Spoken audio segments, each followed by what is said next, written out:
Alright guys, we are running out of time. I've got to tell you what the best specs are for 12.1 moving into this new patch before the word gets out, because I know some secret synergies and secret tuning that nobody else knows about. You better pay attention quick. Alright, for starters, Unholy survives the apocalypse. You guys are like cockroaches. You survived the Jurassic period, nuclear radiation, and fallout. Doesn't matter about the tuning. Again, I know the secrets. The secrets are you're going to be remained at the top of the ladder regardless. Trust me on this one. The next one, Frosty K, you guys are in a bit of trouble. You better hear me out, because you're going to be in big trouble here, because a lot of you Flavor of the Month rerolled to Frost. The burst is being brought down and there's not enough compensation on the consistent damage. In my opinion, at the tail end of the War Within, they had it perfect. Now, you guys are going to be in big trouble. The 25% HP gains across the board means if that burst isn't there and there's no consistent damage, Frosty K could be in big trouble. Alright, so be careful with that one. Alright guys, listen, don't freak out, but we've got a situation here. Devour Demon Hunter, first of all, we're not fighting Devour Demon Hunters in Arena, guys. We're not fighting Devour Demon Hunters. You know what we're fighting? And I'm going to keep it real with you. This is going to be a real tier list, okay? This is not going to be like your favorite streamers. This is going to be some real shit here, okay? We're fighting Blizzard. Okay, we're fighting Blizzard, not Devour. And let me tell you why. If a new player subscribes to this new expansion and plays the new hero spec and loses and it sucks, that new player is going to think the whole game sucks. And if that new player thinks the whole game sucks, they're going to stop paying their sub. And if they stop paying their sub, Blizzard is going to make the game suck for us. Alright? So they don't want to lose millions of dollars because some kid can't handle getting global in Arena.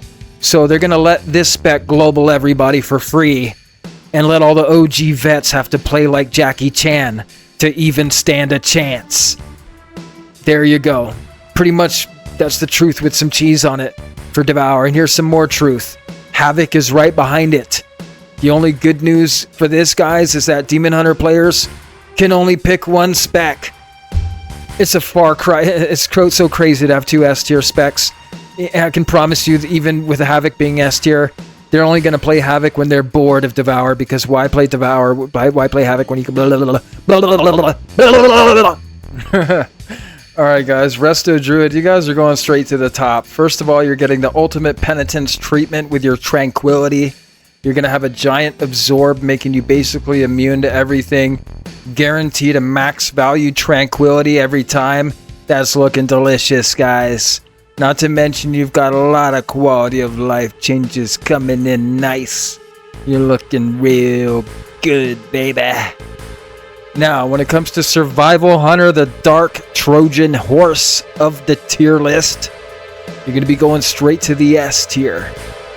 You've got a machine gun blast set up with your tier set and all kinds of stuff going on with that. And you got big boomstick for days. Big booty boomsticks. When you got big booty boomsticks and you've got another 20, now you got 25% on the Roar of Sacrifice across the board for all hunters. And I believe, I don't know if Survival gets Scattershot too, it's a wrap.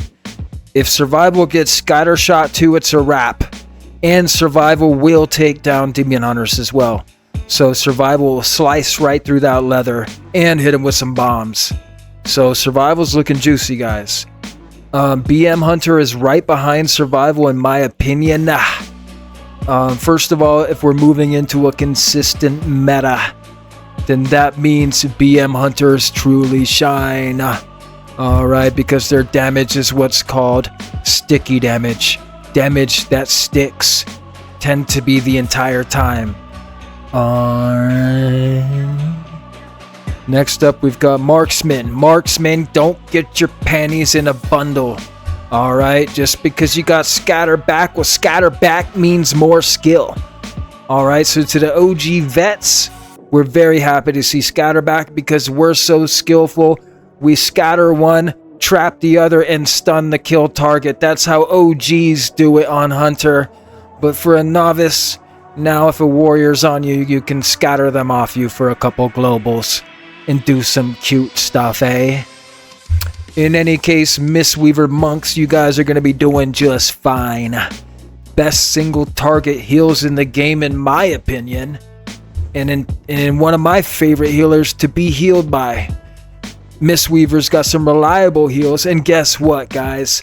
I don't want to hear these shenanigans about the spinning crane kick being strong against pet classes and not against not. OG Mistweavers, we don't care about that. We never cared about it, and we don't care about niche borrowed power situations or borrowed tuning in this situation to win games. We win games off skill. All right, now Windwalker, you're going to be coming in hot at A, and I'm going to tell you why. Mortal Strike, consistent meta, 25% HP gains. The Fist of Fury damage window is delicious.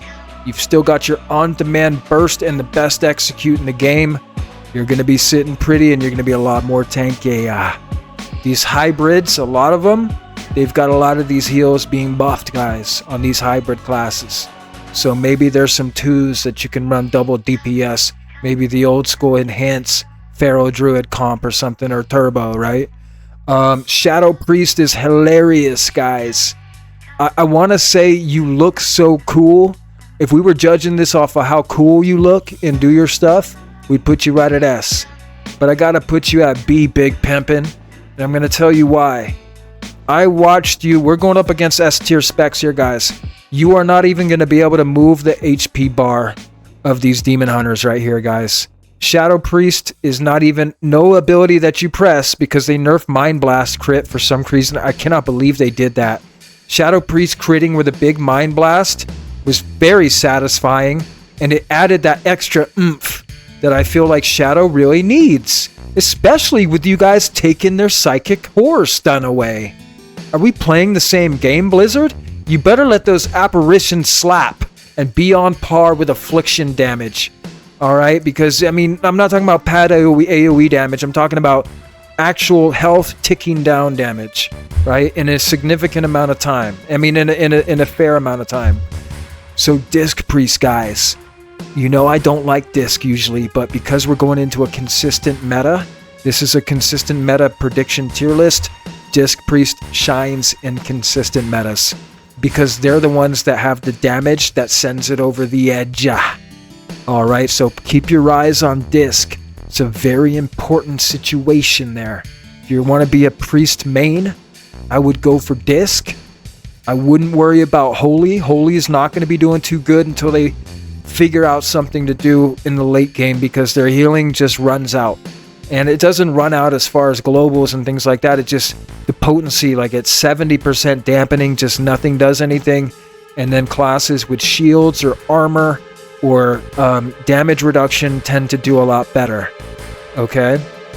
Arcane Mage, your favorite streamer, guys, is going to put it right here at the bottom. Well, guess what? This is the bad boy of streamers. This is the Venruki if he went to the dark side in life. Alright, and what I'm going to say is this. Arcane has got some nice damage buffs coming in. I don't care if Arcanosphere is cheesy or whatnot. I think it's a fun ability. It got buffed again. If that thing gets buffed anymore, it is going to crit somebody for 100-0. So that's kind of cool. They got a Prismatic Bolt being added. Some extra damage. We're looking for some extra damage consistently outside of Arcane Surge is what we're looking for. We did get a 20% Arcane buff, damage buff.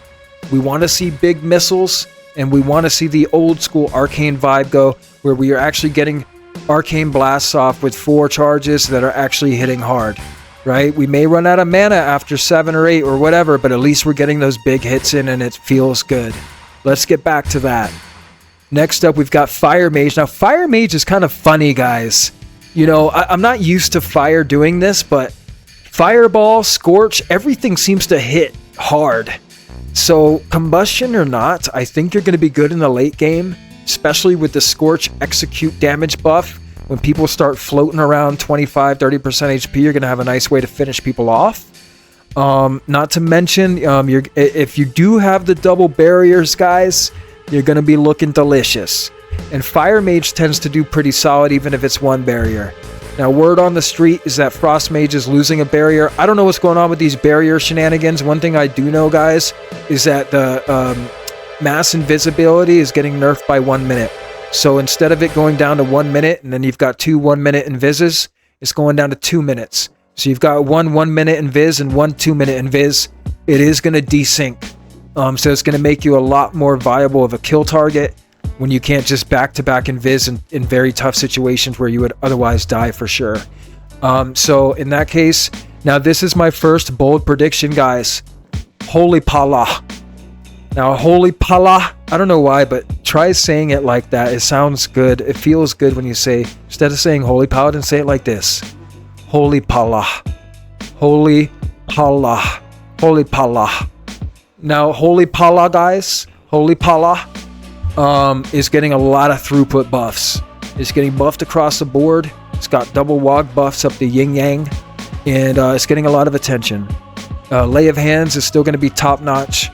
And very, very reliable healer. I'm predicting that it's going to be S tier because throughput was the last thing it needed to be good because it's already the best cooldown trader. So if it has some throughput behind it as well, not to mention with all the slow changes, freedom is going to be a lot more valuable. The double freedom with speed on it. So Holy Pala is going to be looking very good. Very, very good. Ret Paladin, just like Unholy DK, survives the apocalypse. Alright, your universal toolkit seems to survive all tuning, all patches, and all expansions. You were already a dampener in the burst meta. Now we're going into a consistent meta where you actually, on paper, should shine a bit brighter. So keep your eyes on Ret Paladin, guys, because it's going to be looking pretty good.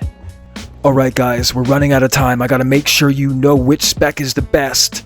Assassination Rogue, you've got DR nerfs coming in hot. It's going to affect sub a lot more than it's going to affect you. You tend to do very well in a consistent meta, and you might be one knob away from going to S tier. So if you're going to be a rogue main, you are going to be sitting in a prime position to be in the meta. Sub rogue, despite the changes, I'm still going to keep you at A because I did see some recent damage buffs. So I think you're going to be deadly. You're just going to be stunning a little bit less. You might be doing some more consistent damage. We'll see. Outlaw, and I'm sure that's the last thing you want to hear is a sub main, but hey, you're still going to have your kill windows. I can almost guarantee that. Alright, Outlaw, you're going to be sitting just fine. Nothing is screaming out S tier to me when it comes to Outlaw. Your damage is great. I've actually marked you guys lower before. I'm not going to make that mistake this time, so I want this to be as accurate as possible as a prediction goes. So I am predicting that Outlaw is going to be in the upper echelon. Alright, now Ellie Shaman, this is a very tricky one, guys. Because they keep nerfing the Ascendant stuff. They nerf one of the PvP talents by 5%, the Bloodlust. They're going in the wrong direction, in my opinion, with Ellie. The only reason I'm comfortable putting Ellie at A is because it has a shield, and it's very powerful in dampening in the late game. Alright, but one thing we don't want to see as Ellie mains, and I've been right about this every single time, we want Lava Burst to be a 1.3 second cast, not 1.4. And we don't want Lightning Bolt, Lava Burst, and Earthshock all hitting for the same amount. We want some juice. Stop stealth nerfing the Overcast from Stormkeeper Lightning Bolts. Leave it alone, or stop to take away Stormkeeper completely if you're not even going to give us a buff to Lightning Bolt. Because it has to crit. And if it doesn't crit, it does nothing. So give us some juice. Alright, we've been very loyal as Elemental mains. Stop jerking us around with our Lava Burst damage. You nerf it, you buff it, you nerf it. You've gave us 5 nodes that buff it up to 5%. Like, stop jerking us around as Ellie Shaman mains. Stop jerking us around. That's the last thing I'm going to say about it. Alright guys, we're on Enhancement Shaman. I know you guys are, we're running out of time because I know you probably haven't even made it this far in the video. So, I know your attention span doesn't last very long. I could show you God coming down himself and greeting me in person, and you still probably wouldn't even make it to that part. So what I will say is this. Enhance is going straight into A. Doomwinds is powerful. You're still going to slay everybody. And unless there's a disarm, you're going to be winning every second Ascendance anyways. Resto Shaman, you've got some nice quality of life buffs coming in. You got a big 30% buff to the instant heal on Riptide. And I believe you have some throughput changes coming in on Farseer, things like that. This one will come down to scaling and it's pure scaling because that's what Resto Shaman really needs. So we'll see how that pans out. This is my main, my spec, and I don't want to tell everybody this, But I'm going to tell you this right now, that Warlock has been fixed. I've been complaining and crying about the Soul Leech bug for the entire expansion. They just now addressed it, and nobody's talking about it, but I know what's going to happen here. And I'm going to elaborate on this a little bit because I'm a Warlock man, and I want to teach you Warlocks what's really going on. When we got reconnected, we would get absolutely globaled in this current meta in one global. The reason why is because while we were on the run, our withers, our UAs, our dots, none of that was adding any soul leech, none of it. So when a warrior or something reconnects, they're hitting us clean. Now with these soul leech bug problems, while we're on the run, if we have everybody dotted up, withers on everybody, we're going to be getting a nice juicy soul leech absorb and heal, by the way. And it's going to, so when they reconnect, they have to cut through that first, buying us another second or two of globals to really think about the situation, whether we want to burn or port or gate, or if we want to tank it out. So we're going to be being able to make those decisions, guys, with more time on our minds is very, very good for Warlock.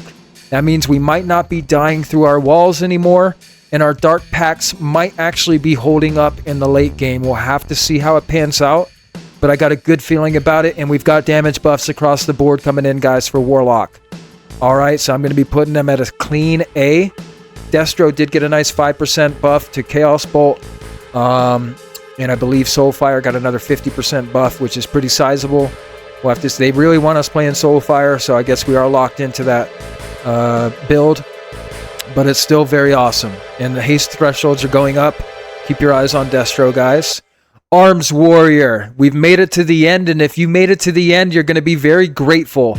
Because I'm teaching you guys right now, this is the one badass of the group that can hold a candle to the absolute oppressor of the expansion, and that is Arms Warrior. He will be going toe-to-toe with Devourer in this meta. This Arms Warrior is the answer to Demon Hunter. You will slice them and execute them when they least expect it for half of their health pool. And I suggest you get the party started. Alright guys, let's put these Demon Hunters back in their cage. Let's open up a can of whoop ass on Warrior, on Druid, on Survival, on Disc, on a Flick baby, on Holy Pala. And let's get this game rocking and rolling.